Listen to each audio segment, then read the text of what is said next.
Assalamualaikum warahmatullahi wabarakatuh. Hari ini adalah pertemuan kuliah biokimia yang ke-11. Saya melanjutkan perkuliahan biokimia dari Bu April. Bagian saya adalah tentang metabolisme, terutama adalah metabolisme makanan. Metabolisme makanan itu sesuai dengan yang dimakan atau makanan masuk mulut yang diperlukan oleh tubuh adalah karbohidrat, lemak, protein. Nah, kita awali dengan karbohidrat. Sebelumnya, karena melalui mulut, maka kita bercerita dulu tentang pencernaan. Pencernaan pada tubuh manusia itu diawali dari mulut. Kemudian di dalam mulut terjadi proses di mana makanan yang ukuran besar menjadi kecil, kemudian bertemu dengan enzim yang ada di dalam mulut, kemudian masuk ke dalam kerongkongan.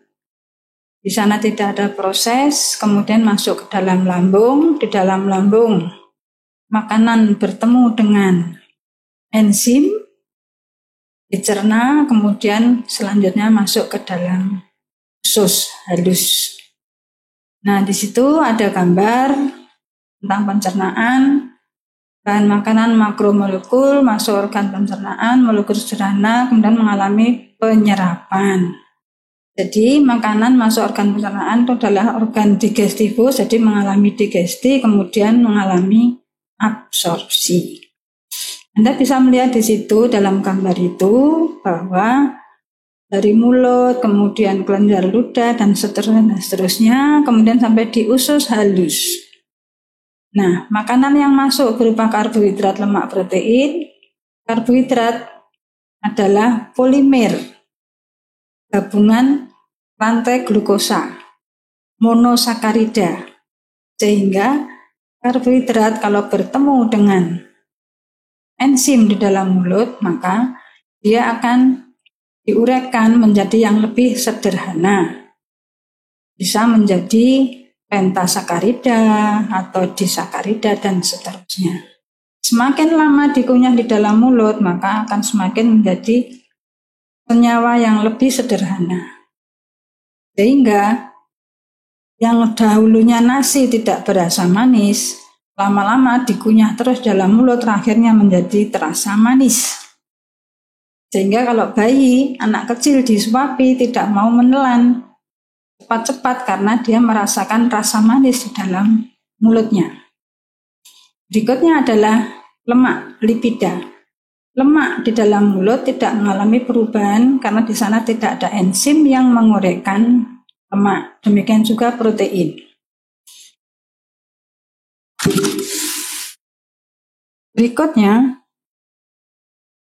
nah ini adalah segala sesuatu yang terdapat di dalam organ pencernaan. Anda bisa membaca di situ bahwa pH di dalam mulut itu adalah di sekitar netral 6,3 sampai 6,85 dan seterusnya. Anda bisa membaca di dalam lambung, pH lambung adalah asam.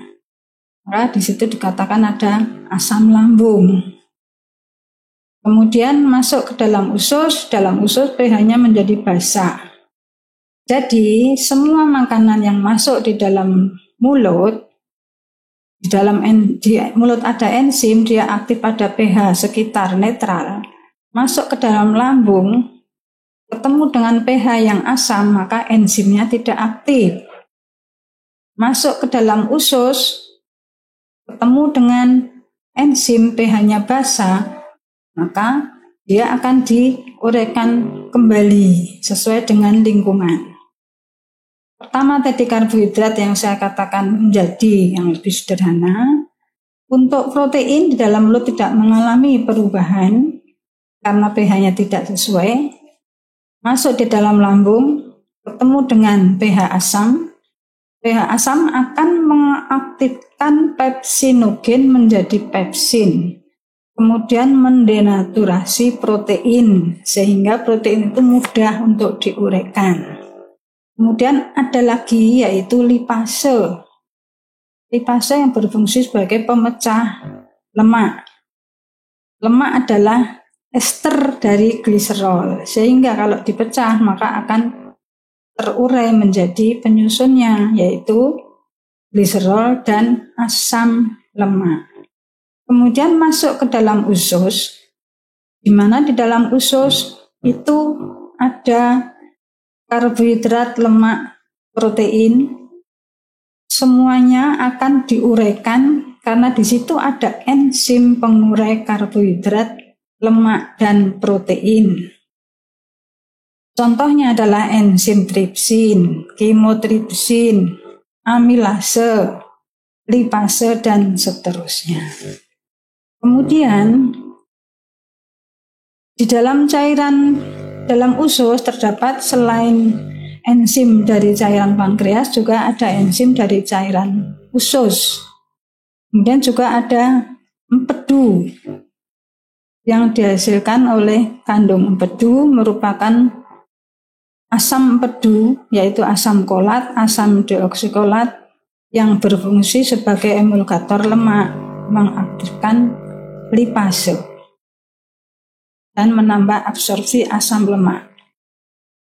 Nah, jadi saya ulangi kembali, makanan masuk mulut bentuknya adalah makro besar, kemudian dalam mulut menjadi lebih kecil, ada enzim pengurai karbohidrat, kemudian protein dan lemak tidak berubah, masuk ke dalam lambung, di situ ada enzim pengurai protein dan enzim pengurai lemak. Karbohidrat tidak mengalami perubahan karena pH-nya menjadi asam. Masuk ke dalam usus halus, semua makanan yang dimakan tadi menjadi yang lebih sederhana, yaitu kalau polisakarida menjadi monosakarida, kalau lemak menjadi penyusunnya yaitu gliserol dan asam lemak, sedangkan protein menjadi penyusunnya yaitu asam-asam amino. Demikian proses yang terjadi di dalam organ pencernaan, kemudian siap mengalami absorpsi atau penyerapan. Nah, penyerapan di dalam usus halus terjadi apabila semua molekul sederhana tadi berikatan dengan energi tinggi, yaitu ATP. Berikutnya, nah ini yang saya ceritakan tadi metabolisme. Yang melakukan metabolisme itu adalah sel. Sel apa? Semua sel dalam tubuh kita. Sel pencernaan, sel hati, sel otot, dan semuanya. Kemudian dari zat makanan menjadi ukuran kecil, kemudian mengalami proses yang namanya adalah anabolisme dan katabolisme. Apa itu anabolisme? Anabolisme adalah perubahan molekul kecil menjadi molekul besar. Jadi monosa menjadi polisakarida. Contohnya glukosa menjadi glikogen. Kalau katabolisme adalah pemecahan, penguraian molekul besar menjadi molekul kecil. Contohnya adalah glikogen menjadi glukosa. Glukosa kemudian menjadi yang lebih sederhana lagi. Apa itu? Yaitu senyawa karbon 3. Jadi kalau glukosa itu karbon 6, C6H12O6, karbon 6 menjadi karbon 3. Karbon 3 contohnya adalah asam pirufat. Kemudian asam pirufat menjadi karbon 2 yaitu asetil koenzim A dan seterusnya. Di dalam gambar metabolisme sel di situ saya gambarkan itu ada Fa itu fatty acid. Dia akan menjadi fat. Ya.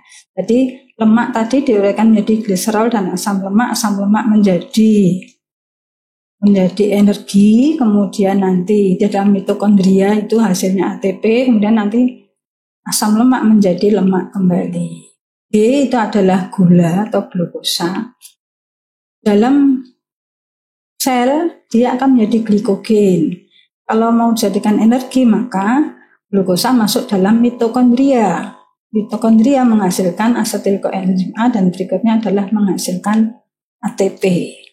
Dan asam amino nanti akan melalui jalur yang masing-masing berbeda akan masuk ke dalam mitokondria dan akhirnya menghasilkan ATP, energi kimia.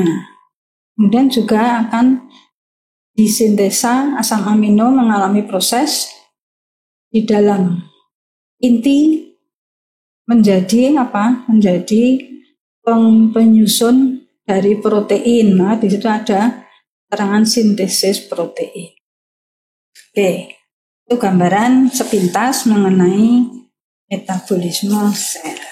Berikutnya, sekarang kita masuk dalam yang sebenarnya yaitu metabolisme karbohidrat.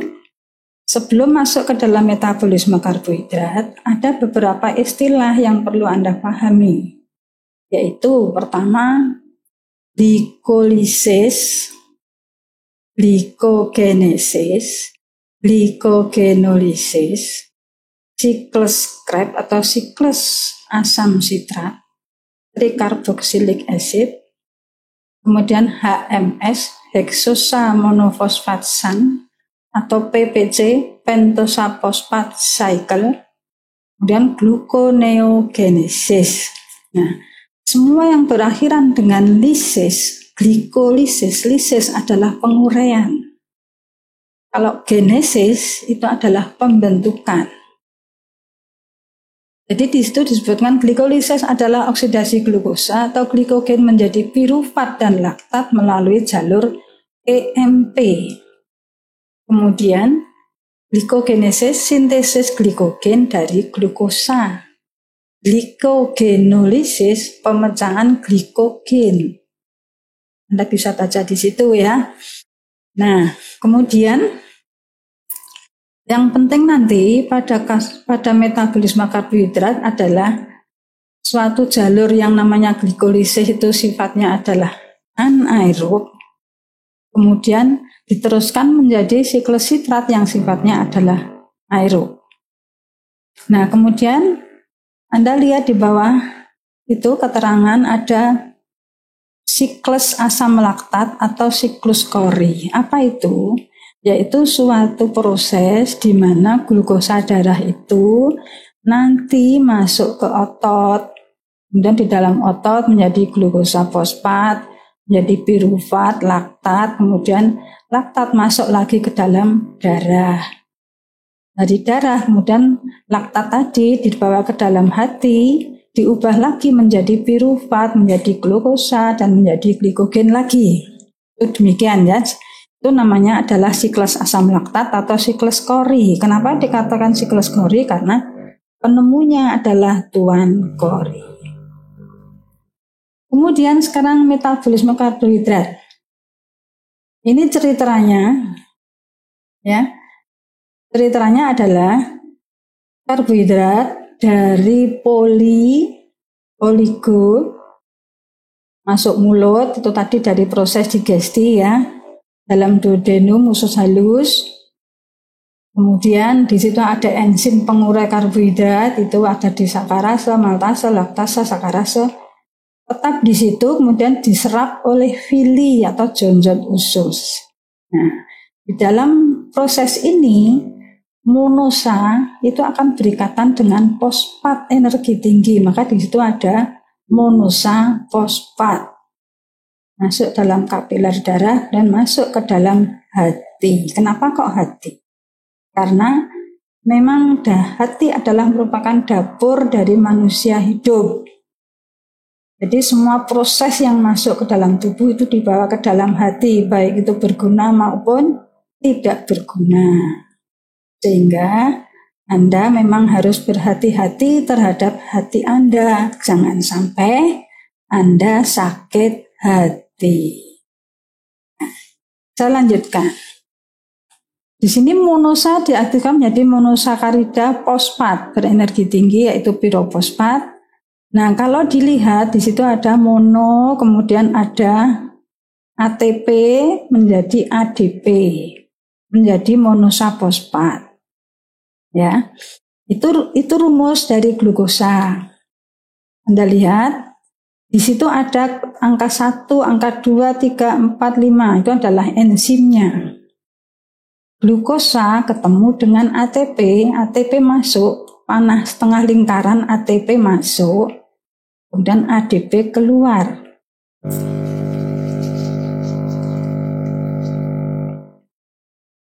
ADP keluar. Glukosa menjadi glukosa 6-fosfat. Itu di situ ada lingkaran POH, OOH itu adalah fosfat energi tinggi. Selanjutnya disingkat dengan sama dengan P huruf besar. Ya. Itu pada karbon nomor 6. Glukosa 6-fosfat. Kemudian glukosa 6-fosfat pindah ke 1. Jadi glukosa 1-fosfat. Kalau tadi enzimnya adalah heksokinase, kinase. Kalau glukosa jadi glukokinase. Sekarang ini pindah, maka namanya adalah mutase, fosfoglukomutase. Anda lihat di situ, glukosa 6-fosfat dapat berubah jadi fruktosa 6-fosfat. Glukosa 1-fosfat dapat berubah menjadi galaktosa 1-fosfat. Enzimnya apa? Epimerase, ada epimernya. Nah, kemudian kalau galaktosa dengan ATP, itu namanya ATP masuk, dibutuhkan. Ya, kemudian itu ada panah di belakang ADP, itu ada ADP dikeluarkan. Jadi galaktosa membutuhkan ATP menjadi galaktosa fosfat. Fruktosa membutuhkan ATP menjadi fruktosa fosfat, dan seterusnya. Sekarang dari sebelah kanan ada glikogen. Kenapa glikogen kok tidak memakai ATP? Kenapa dia memakai PI? PI adalah fosfat inorganik. Kenapa? Karena glikogen itu prosesnya terjadi di dalam tubuh. Jadi kita tidak makan glikogen, tetapi makan nasi. Nasi adalah nanti diuraikan jadi glukosa. Dengan glikogen itu glukosa dalam tubuh diubah jadi glikogen. Nah, karena perubahan di dalam tubuh itu dia selalu berikatan dengan energi tinggi. Sehingga untuk melepaskan glukosa tidak memerlukan ATP tetapi memerlukan fosfat inorganik saja. Ya, kita lanjutkan. Tadi sudah kita melangkah dari monosakarida menjadi monosa fosfat. Sekarang kita masuk pada glikolisis atau EMP, singkatan dari Embden-Meyerhof pathway. Kenapa? Karena dia itu jalur yang ditemukan oleh Tuan Embden-Meyerhof. Apa itu glikolisis? Tadi sudah ada istilah ya di depan, lisis adalah penguraian. Penguraian apa? Penguraian glikogen atau gula. Kalau glikogen ya glikogenolisis. Kalau glikolisis adalah glukosa. Menjadi apa? Menjadi asam pirufat. Bagaimana prosesnya? Prosesnya adalah secara anaerob. Tahu artinya anaerob ya? Tidak membutuhkan oksigen. Berlangsung di mana? Berlangsung dalam jaringan-jaringan aktif, otot, terutama dalam hati yang merupakan dapur umum. Nah, sekarang kita mulai dari glikogen. Glikogen adalah poli alfa 14 glukosa. Jadi glukosa panjang banget dengan ikatan alfa 14 dengan PI tadi ya, masih ingat ya. Jadi glukosa 1 fosfat. Glukosa 1 fosfat menjadi glukosa 6 fosfat. Berarti dia pindah, berarti mutase ya enzimnya. Fosfoglukomutase. Kemudian glukosa 6 fosfat menjadi fruktosa. Fruktosa itu adalah isomernya, jadi isomerase enzimnya. Fruktosa 6 fosfat menjadi fruktosa 1 16 di fosfat. Jadi masuk ATP. Jadi kalau ada tanda seperti ini, ATP masuk, berarti ATP dibutuhkan. Kalau ada tanda sebaliknya, maka ATP dihasilkan. Nah, kesepakatannya adalah kalau ATP masuk itu adalah negatif. Kalau ATP dikeluarkan adalah positif. Nah, sekarang kita lihat. Ini agak lebih dicermati karena mulai rumit ya. Fruktosa 6 fosfat menjadi fruktosa 16 difosfat. Jadi yang pertama tadi dari glukosa menjadi glukosa fosfat itu kan ATP masuk ya tadi. Jadi glukosa 6 fosfat itu sudah ada ATP masuk 1. Di sini ATP masuk 1 lagi. Berarti sudah 2 ATP yang masuk. Berarti minus 2 ATP. Fruktosa 16 difosfat. Kemudian ini ada cabang 2. Dia menjadi, bentar saya ulangi biar nggak bingung. Glukosa karbonnya 6. Karbonnya 6, fruktosa karbon 6, C6. Fruktosa 16, karbonnya 6. Kemudian pecah menjadi 2 cabang, yaitu senyawa karbon 3, yaitu DHAP, dihidroksiaseton fosfat. Dan satu lagi gliseraldehid 3 fosfat. Karbonnya 3 ya. Aldehid, di sini ada fosfat. Paham? Jadi dari glukosa menjadi fruktosa 16 menjadi DHAP dan gliseraldehid 3 fosfat. Kemudian ini ada panah melengkung yang bolak-balik. Di sini disebutkan bahwa DHAP bisa berubah menjadi gliseraldehid 3 fosfat dan sebaliknya. Oke. Kemudian gliseraldehid 3 fosfat itu mempunyai jalur. Kalau Anda lihat di sini, gliseraldehid 3 fosfat menjadi asam 1,3 difosfogliserat. Karbon 3, kemudian ada PI masuk. Di sini tadi fosfatnya hanya 1 menjadi fosfatnya 2. 1,3 DPA. Kemudian di sini ada NAD+ menjadi NADH plus H+. Ini yang berfungsi sebagai energi dan dihitung nantinya adalah NADH plus H+. Sehingga kalau dilihat di sini, dia gliseraldehid 3 fosfat menjadi 1,3 DPA itu menghasilkan NADH plus H+. Paham? Kemudian terus 1,3 DPA, di sini ADP masuk, ATP keluar, berarti plus 1 ATP. Menghasilkan 3 PGA. Jadi fosfatnya keluar 1 ya. Nih. Paham? Nah, kemudian 3 PGA berubah menjadi 2 PGA. Fosfatnya pindah. Dan nomor 2. Tidak ada energi, tidak ada enzim. Enzimnya ada yaitu fosfogliseromutase karena pindah. 2 PGA kemudian menjadi fosfoenol pirufat. Karbonnya tetap 3, di sini ada ikatan rangkap. Fosfoenol pirufat kemudian dengan ADP masuk dan ATP keluar menjadi asam pirufat. Ini adalah asam pirufat, keton bentuknya.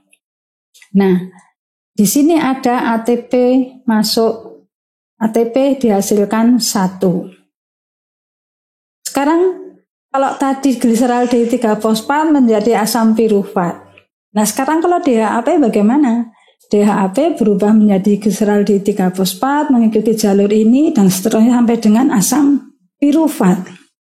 Berarti bisa Anda bayangkan di sini ya, dari 1 glukosa, 1 mol glukosa mengalami perubahan glikolisis tadi, dia akan menghasilkan berapa pirufat? 2 pirufat. Betul? Karena di sini karbon 6 kemudian berubah menjadi senyawa karbon 3. Nah, kemudian energinya sekarang. Kalau enzimnya sudah ada di sini, sekarang energinya dihitung dari awal. Dari awal tadi adalah, nah ini tadi kan glukosa, ATP masuk, ini sudah -1, benar ya? -1. Kemudian berikutnya dari -1 di sini -1 lagi, berarti -2. Kemudian di sini ada energi yang dihasilkan dalam bentuk yang lain, yaitu NADH plus H plus tadi. Berapa di sini? Kalau tadi glyceraldehyde 3-fosfat itu 1 NADH, berarti kalau DHAP ikut jalur ini juga menghasilkan NADH plus H plus. Berarti dia menghasilkan 2 NADH. Kemudian di sini ATP yang dihasilkan 1, tetapi DHAP juga mengikuti jalur ini menghasilkan 1 lagi, berarti berapa? 2 ATP. Plus ya. Yang tadi itu adalah -2 ATP, di sini plus 2 ATP. Kemudian dilanjutkan sampai dengan pirufat, di situ ada energi yang dihasilkan lagi, yaitu ATP. Tapi ini untuk 1 mol glyceraldehyde 3-fosfat, padahal ada DHAP, sehingga menjadi 2 ATP plus karena dihasilkan. Jadi kalau dibuat rangkumannya adalah 1 mol glukosa akan mengalami proses glikolisis secara anaerob, akan dihasilkan berapa pirufat? 2 pirufat plus ini berapa? 2 ATP plus 2 ATP plus 2 NADH plus H plus minus 2 ATP. Sehingga di total menjadi 1 mol glukosa akan menghasilkan 2 asam pirufat plus 2 NADH plus H plus 2 ATP. Itu. Silakan ditambahkan. Kalau Anda catat. Ya. Nah, sekarang ini yang terjadi di dalam jaringan-jaringan aktif otot maupun di dalam hati secara anaerob. Berikutnya, kalau dalam otot itu tidak hanya menjadi pirufat saja, tetapi dia berubah menjadi asam laktat. Asam pirufat, 1 mol pirufat menjadi laktat itu membutuhkan NADH plus H plus. Jadi ini minus ya, -1 NADH. Kalau tadi ada 2 asam pirufat, maka di sini -2 NADH plus H plus akan menjadi laktat. Sehingga kalau glukosa 1 mol diubah menjadi laktat, dia akan menghasilkan 2 laktat. Kemudian plusnya adalah 2 ATP saja. Sekarang kalau di dalam ragi, tape ya, Anda pernah makan tape, tapi tahu nggak kalau di situ ada proses glikolisis? Nah, ternyata tape itu dari tape singkong, tape ketan itu dari karbohidrat. Karbohidrat ada padi, ada glukosa. Prosesnya adalah glikolisis sampai dengan pirufat. Ya, ini pirufat.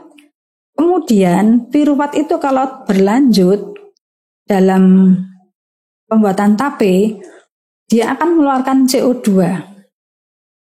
Kemudian akan terjadi apa? C-nya berkurang 1 kan?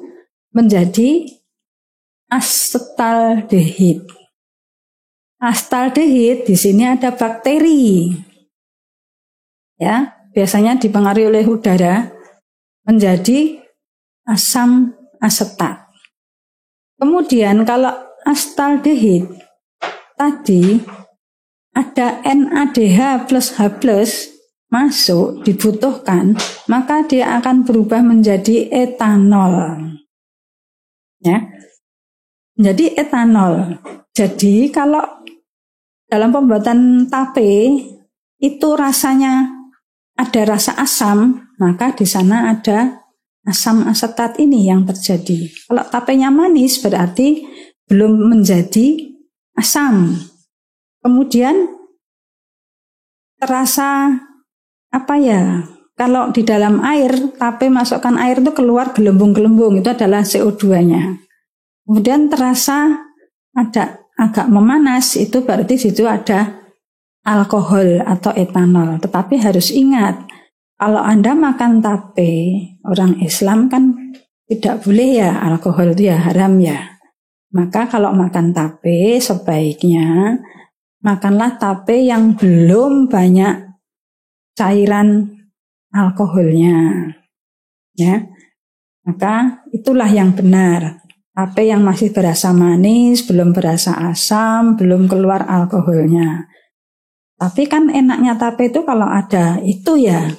Nah, biasanya begitu ya. Nah, ini adalah proses glikolisis asam yang hasilnya adalah asam pirufat, prosesnya secara anaerob. Kita lanjutkan. Nah, ini suatu proses yang tidak melibatkan struktur-struktur ya, tetapi ini cerita sama dengan yang sebelumnya tadi. Kalau Anda lihat kan ini glikogen, glukosa, fruktosa ya. Kemudian menjadi DHAP, kemudian di sini fruktosa, gliseraldehyde dan seterusnya. Paham ya? Pirufat. Kemudian ini ada NAD ke sana. Nah, ini. Dan di sini ada lagi loh, ini kok ada proses lagi di bawah. Ini adalah proses lanjutan. Kalau ini tadi glikolisis itu adalah anaerob, kemudian nanti akan dilanjutkan prosesnya menjadi aerob. Yaitu apa? Masuk ke dalam suatu siklus yang namanya adalah siklus asam sitrat. Ya. Oke. Paham? Jadi pirufat saya ulangi, ini polisakarida, ini monosakarida karbonnya 6, ikut jalurnya pirufat ini karbonnya 3, kemudian karbon 3 ini di otot jadi laktat, kemudian kalau dilanjutkan lagi di dalam hati tadi, pirufat karbon 3 menjadi asetil koenzim A, asetat, berarti karbonnya 2. Jadi karbon 6 menjadi karbon 3 menjadi karbon 2. Masuk ke siklus asam sitrat. Di sini nanti dalam siklus asam sitrat itu sifatnya adalah aerob. Dia selalu menghasilkan CO2 dan H2O. Nah, Anda lihat di sini ada CO2. Ini berputar siklusnya, ya. Selama hayat di kandung badan, ini proses ini terjadi terus. Oke. Nah, kemudian kita lanjut, ya. Nanti dilanjutkan lagi, kita lihat dulu jalur glikogenesis.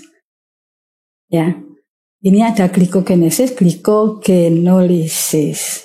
Oke, glikogenesis adalah pembentukan glikogen. Sedangkan glikogenolysis itulah penguraian glikogen. Ini ya. Jadi di sini kalau dilihat glikogen tadi mengikuti jalur glikolisis, ya, pakai PI kan ya, glikolisis tadi PI masuk glukosa dan seterusnya. Sekarang kalau dibalik membentuk glikogen bagaimana? Apakah sama? Tidak. Jadi glukosa tadi, glukosa 1 fosfat sampai ke pirufat itu menghasilkan energi tadi itu ya. Nah, sekarang kalau dia mau tidak dipakai untuk gerak, aktivitas, mau kemana glukosa itu? Glukosa kemudian akan ketemu dengan suatu enzim, ya, yaitu di sini ada uridin trifosfat. Nah, akan ketemu dengan uridin trifosfat, kemudian yang diambil bukan fosfatnya tapi uridinnya. Uridin di sini menjadi uridin difosfat glukosa. Kemudian dia gandeng, glukosanya kan banyak sekali ya. Di sini glukosa 1 fosfat banyak banget, ketemu UTP menjadi UDPG. Nanti glukosa yang kedua ketemu UTP lagi menjadi UDPG, begitu ya. Sehingga UDPG-nya banyak banget lah. UDPG itu gandeng menjadi apa? Menjadi glukosil unit ini menjadi glikogen dengan melepaskan apa? Fosfatnya. Itulah proses yang dialami oleh glukosa menjadi glikogen. Nanti ada siklusnya. Nanti di bawah ini dapat bahasa sendiri. Nah, ini dia glikogenesis ya.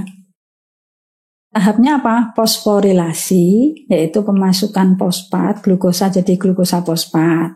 Dan mutasi itu apa? Tadi pindah, ya. Glukosa 1 fosfat kemudian menjadi apa? Menjadi glukosa 6 fosfat jadi glukosa 1 fosfat. Berikutnya ketemu dengan apa? UTP. Nah, ini Anda lihat di sini ada UTP masuk, PI keluar, UDP keluar. Jadinya apa? UDPG, uridin difosfat glukosa. Uridin, ini uridinnya, difosfat glukosanya ini. Jadi ini adalah UDPG, ini dari 1 glukosa. Sekarang glukosa yang kedua datang lagi. Ketemu dengan apa? UTP lagi menjadi UDPG lagi. Benar kan? Berikutnya glukosa ketiga ketemu UTP jadi apa? UDPG lagi. Nah, tadi kan UTP menjadi UDP dan PI. Nah, ini di dalam sel UDP dan PI ini ketemu menjadi apa? Jadi UTP. UTP dia gandeng glukosa lagi. Demikian seterusnya, akan banyak banget glukosa di dalam tubuh ya. Dalam darah itu ya. Jadi UDPG, kemudian dia gandeng-gandeng, ya, gandeng-gandeng menjadi apa? Glikogen. Nah, kenapa hanya sederhana sekali ya? Kok tidak seperti yang glikolisis? Karena ini proses ini terjadi di dalam tubuh manusia, tubuh makhluk hidup, hewan dan manusia. Mana bisa kita lihat? Ya kan? Kita nggak bisa melihat prosesnya, tapi bisa melihat hasilnya. Hasilnya apa? Yaitu kalau kita makan nasi banyak, kemudian badan kurus menjadi gemuk. Nah, karena banyak glikogen di sana. Nah, paham? Nah, ini tadi adalah ringkasan dari yang glikolisis ya, glikolisis, asam laktat dan seterusnya. Nah, ini kalau hasil glikolisis dilihat, tadi dibutuhkan 2 ATP jika yang dibutuhkan glukosa. Kalau glikogen membutuhkan, jika glikogen butuh 1 ATP saja. Yang pertama kali kan hanya PI ya. Kemudian dibutuhkan NADH. Dikeluarkan 2 NADH dan seterusnya, sehingga kalau ini adalah laktat, maka dihasilkan 2 ATP dan 2 mol asam laktat per tiap mol glukosa. Demikian, kita lanjutkan. Berikutnya adalah siklus asam sitrat. Nah, ini siklusnya agak panjang ini ya. Jangan ngantuk dulu ya. Nah, siklus asam sitrat atau siklus Krebs. Kenapa dinamakan Krebs? Karena penemunya adalah Tuan Krebs atau Sir Hans Krebs. Di sini dasarnya dari glukosa tadi karbon 6, jadi glukosa 6 fosfat, asam pirufat, asetil-CoA, siklus asam sitrat. Ya, kita ingat kembali tadi asam pirufat. Masih ingat ya, asam pirufat kan hasil dari glikolisis. Glikolisis itu tadi kan dari karbon 6 jadi karbon 3. Ya, ini adalah asam keton. Nah, sekarang 1 mol asam pirufat dia akan kehilangan CO2. Koenzim A, SH, ini adalah koenzim yang aktif itu selalu berikatan dengan SH. Koenzim A, kemudian NAD plus masuk, NADH plus H plus keluar. Berarti dia menghasilkan NADH plus H plus. Menjadi apa? Karena CO2 keluar menjadi asetil koenzim A. Ya, jadi 1 mol pirufat menjadi 1 mol asetil CoA dengan menghasilkan NADH plus H plus. Kemudian asetil koenzim A ini tidak sendiri, dia akan bergabung dengan asam oksaloasetat, yaitu asam dengan, ini asam ya, COOH, asam dengan karbon 1, 2, 3, 4. Karbon 2 ketemu dengan karbon 4. Koenzim A SH keluar, maka akan menjadi asam sitrat. Asam sitrat adalah karbon 6, trikarboksilat. Kemudian asam sitrat menjadi akonitat dan menjadi isositrat. Yang mempunyai jalur adalah isositrat. Isositrat kemudian menjadi asam alfa ketoglutarat. Di sini kelihatan CO2 keluar. Berarti karbon 6 tadi keluar CO2, hasilnya adalah karbon 5. Dengan apa? Dengan membutuhkan NAD+ dan dihasilkan NADH+H+. Berarti positif 1 lagi, ya. Jadi dari asam pirufat tadi sudah 1 NADH+H+, kemudian sampai di isositrat menjadi alfa ketoglutarat tambah 1 lagi. Berarti sudah ada berapa? Ada 2. Dan alfa ketoglutarat menjadi suksinil koenzim A. Di sini keluar CO2, berarti karbon 5 menjadi karbon 4. CO2 keluar. Tapi ada koenzim A yang masuk, NAD+ masuk, NADH+H+ keluar, berarti 1 NADH lagi yang dihasilkan. Jadi sudah berapa? 1, 2, 3. Sampai dengan suksinil koenzim A. Kemudian koenzim A keluar, PI masuk. Di sini ada GDP, glutamat difosfat. Jadi trifosfat. Jadi difosfat jadi trifosfat. Koenzim A keluar menjadi apa? Menjadi suksinat. Karena tidak ada CO2, tetap karbon 4 ya. Nah, di sini energi tingginya bentuknya lain, yaitu GTP yang dianggap sebagai energi tinggi. Jadi plus 1 GTP. Kemudian asam suksinat karbon 4 akan menjadi fumarat karbon 4. Dia membutuhkan apa? Membutuhkan FAD. FAD ini adalah flavin adenin dinukleotida menjadi FADH2. Yang dihitung sebagai energi tinggi adalah FADH2. Jadi di sini plus 1 FADH2. Asam fumarat karbon 4, kemudian di sini ada H2O. H2O ini sebetulnya bisa keluar, bisa masuk. Nah, ini tadi dari awal saya mengatakan siklus sitrat itu hasilnya adalah CO2 dan H2O. Di sini sudah kelihatan H2O keluar ini ya. Asam fumarat menjadi asam malat karbon 4. Tidak ada energi yang dihasilkan. Asam malat kemudian menjadi asam oksaloasetat. Ya. Jadi karbon 4 ini juga karbon 4, tetapi membutuhkan NAD+ dan menghasilkan NADH+H+. 1 lagi. Asam oksaloasetat ketemu lagi dengan asetil-CoA. Kok bisa? Nah iya kan piruvatnya kan banyak. Pirufat kan dari glukosa. Kalau kita makan nasi 1 piring, itu pati 1 piring itu jadi berapa glukosa? Kan ribuan. Berarti kan piruvatnya juga banyak sekali.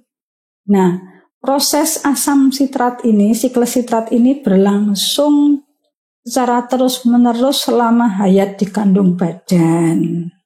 Ya. Jadi Anda nggak usah khawatir, tidur pun terjadi energi. Terjadi proses ini selama hayat di kandung badan. Oke?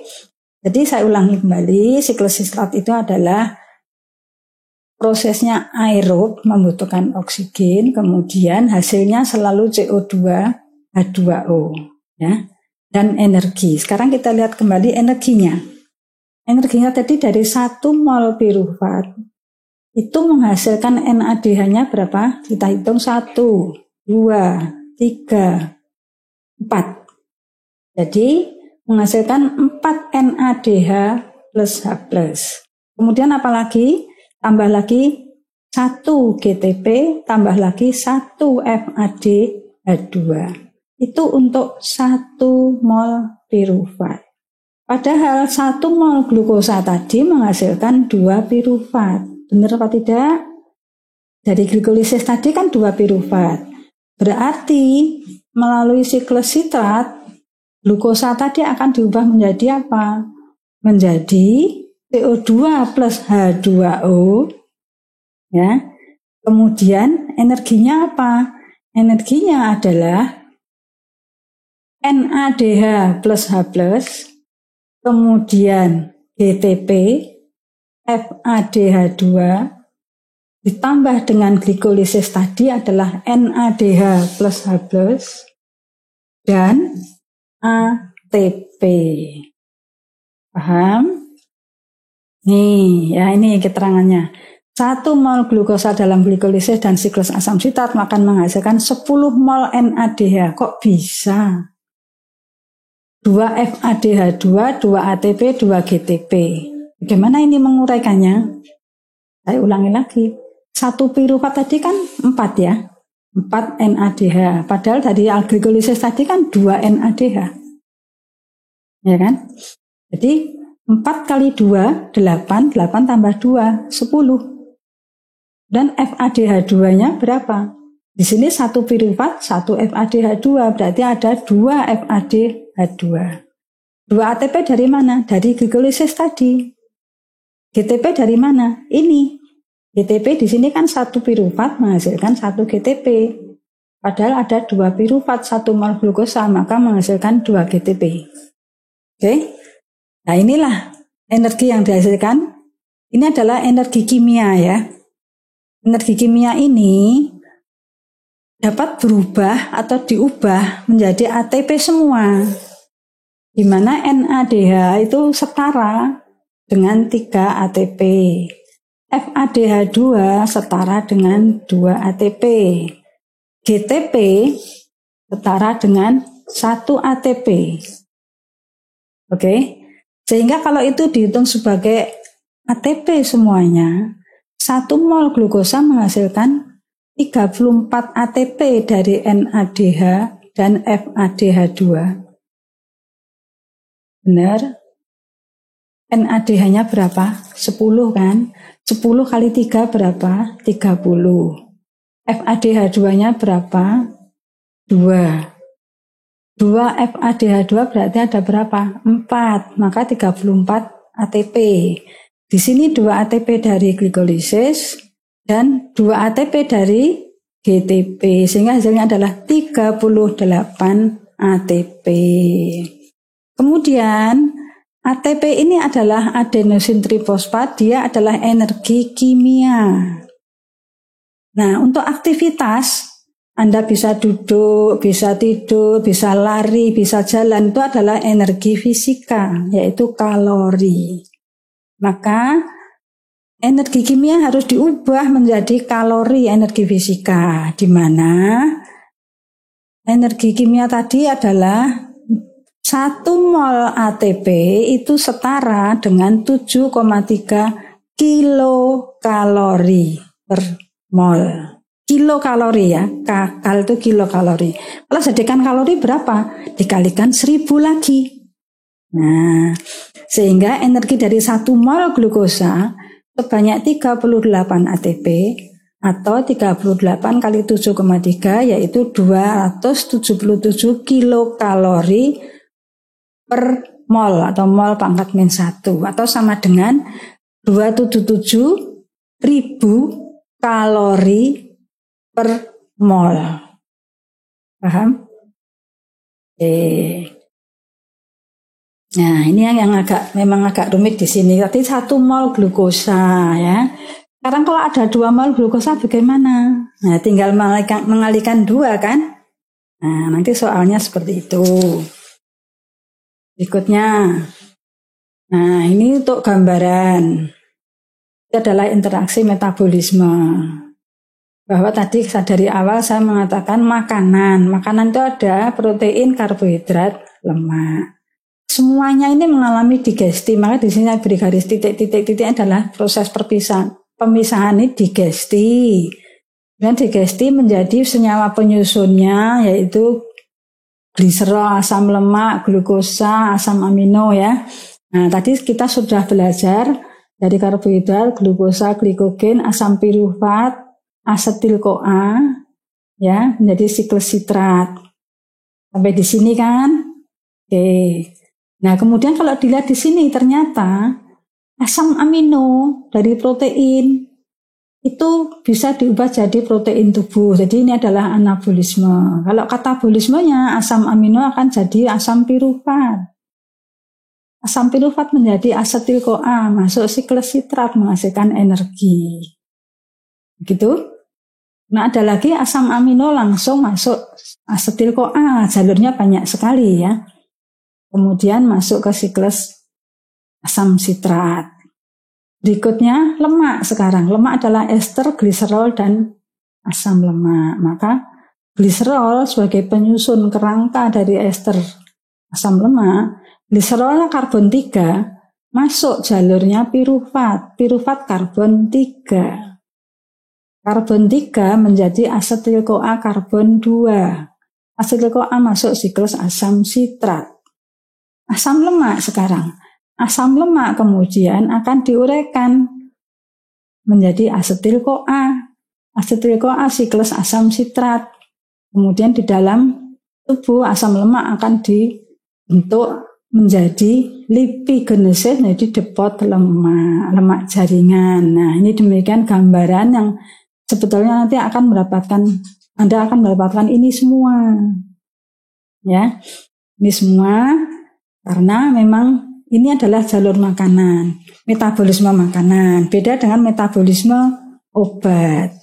Kalau metabolisme makanan itu, saya ulangi lagi, dari makanan polimer menjadi monomer, monomer nanti menjadi polimer lagi. Ya. Tapi kalau obat bagaimana? Obat yang senyawa kompleks menjadi senyawa sederhana. Ya. Karena obat adalah racun, maka tubuh akan segera mengeliminir ini tadi. Sehingga tidak meracuni tubuh. Jadi berbeda metabolisme obat dan metabolisme makanan. Kemudian ini adalah proses sitrat tadi. Kalau dilihat di sini adalah karbon 3 itu pirufat ya. Karbon 2 asetil-CoA, kemudian yang ketemu karbon 4 tadi oksaloasetat menjadi sitrat, isositrat menjadi karbon 5, karbon 4 dan seterusnya. Itu hasilnya adalah ATP-nya 38. Oke. Berikutnya, nah ini lingkaran pentosa, kok ada lagi lingkaran ya. Tadi sudah kita pelajari metabolisme sempurna, yaitu metabolisme anaerob dan aerob. Di mana metabolisme aerob tidak dapat terjadi kalau tidak melalui anaerob. Benar ya? Kemudian ini ada siklus lagi, di mana siklus itu disebut dengan lingkaran pentosa fosfat, LPP. Bukan LPP yang di Jalan Solo itu ya. LPP dinamakan juga heksosa monofosfat SAN. Ini merupakan cabang rantai samping dari glukosa yang rantai utama tadi, yaitu glikolisis dan siklus sitrat. Prosesnya adalah selalu dengan energi tinggi ya, glukosa fosfat dipecah menjadi fruktosa fosfat, glikolisis. Nah, kalau LPP bagaimana? LPP itu glukosa fosfat, 6-fosfat, dia membutuhkan energi. Energinya adalah NADP. Akan menghasilkan NADPH plus H+. Prosesnya adalah di luar mitokondria. Prosesnya begini. Untuk LPP ini tidak hanya 1 mol glukosa, tetapi 6 mol glukosa. 6 mol. Kalau 1 mol tadi karbonnya 6. Kalau ada 6 mol berarti karbonnya ada berapa? 36. Ya kan? Nah, 6 glukosa fosfat, glukosa 6 fosfat. Ini tanda bahwa fosfatnya terikat pada karbon nomor 6. NADP masuk sebanyak 6 karena di sini ada 6 glukosa, maka akan dihasilkan 6 fosfat glukonat. Jadi ini glukonatnya adalah asam. NADP plus menjadi NADPH hasil, berarti ini adalah positif. 6 NADPH plus H plus. 6 fosfat glukonat kemudian menjadi 6 ribulosa 5 fosfat. Bagaimana ini kok bisa begini? 6 ribulosa membutuhkan 6 NADP plus menghasilkan 6 NADPH. Ya, di sini ini kurang ada CO2 keluar. Ya, CO2 keluar. Berarti kalau 6 keluar 1, C-nya menjadi 5. Maka di sini ada 6 ribulosa 5 fosfat. Berarti apa? Karbon nomor 5 mengikat fosfat. Maaf ya, ini kurang ya, Anda tambahin nanti ya. Nah, kemudian jadi ini ada berapa karbonnya? Kalau titik 36, di sini CO2 keluar 6, berarti menjadi 30 di sini. 30 karbon, ini kemudian akan terurai menjadi 2 jalur. Jalur yang pertama adalah 2 silulosa 5 fosfat, berarti ini adalah karbon 5, ada 2 mol, berarti ini 10. 2 dan kali 5. 10 karbon. Dan jalur berikutnya 2 silulosa 5 fosfat dan 2 ribosa 5 fosfat. Ini sama-sama 2, sama-sama karbonnya 5. Berarti kalau dihitung berapa? 2 silulosa 5 fosfat adalah 10 karbonnya, 2 ribosa 5 fosfat juga 10. Jadi kalau dijumlah semuanya tadi ada 30 karbonnya. Demikian. Nah, kalau diteruskan itu bisa balik lagi ke glukosa 6 fosfat, tetapi tidak kita hitung, tidak kita pikirkan itu. LPP itu yang penting adalah glukosa fosfat itu melalui jalur samping menghasilkan suatu senyawa 5 karbon yang disebut dengan ribosa 5 fosfat atau ribosa karbon 5. Anda masih ingat ribosa? Ribosa adalah suatu senyawa untuk pembentuk apa? Asam nukleat. Ya kan? Nah, sekarang patokannya begini. Kalau 6 glukosa menghasilkan 2 ribosa. Berarti kalau untuk menghasilkan 4 ribosa butuh berapa glukosa? Butuh 12. Nah, jadi patokannya adalah 6 glukosa menjadi 2 ribosa. Jadi kalau 12 glukosa menghasilkan 4 ribosa.